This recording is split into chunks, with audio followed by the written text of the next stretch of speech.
అందరి పక్షాన మాట్లాడకుండా స్వార్థంతో మళ్ళీ ఎమ్మెల్యే అయితే మినిస్టర్ కూడా కావచ్చు అని చెప్పేసి మధ్యలో వదిలేసి 3 సంవత్సరాలు కూడా నిండకుండానే ఎమ్మెల్సీ పదవిని వదిలేసి ఎమ్మెల్యేగా నిలబడటం జరిగింది. అంటే ఇప్పుడు ఈ ఎన్నికలు ఎందుకు వచ్చినాయంటే బీఆర్ఎస్ పార్టీ ఎమ్మెల్సీ అభ్యర్థిగా గెలిచినటువంటి మనిషి వదిలిపెడితే వచ్చినటువంటి ఎన్నిక.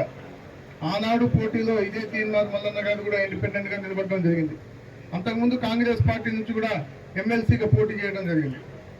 ఇప్పుడు అది ఆలోచన చేసి గత 10 సంవత్సరాల నుంచి కాంగ్రెస్ పార్టీ చేస్తున్నటువంటి ప్రజా పోరాటాలకి మద్దతుగా కూడా ప్రజల పక్షాన పోరాటం చేసిండు.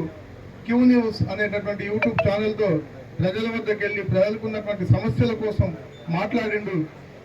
అదే రకంగా ఇప్పుడు ఎమ్మెల్సీ ఎన్నికలో గెలిస్తే ఎగువ సభలో ప్రభుత్వం ఏదైతే జాబ్ క్యాలెండర్ హామీ ఇచ్చిందో కేంద్ర ప్రభుత్వం కూడా జూన్ 4వ తారీఖు ఫలితాల తర్వాత ఏర్పడబోతా ఉంది.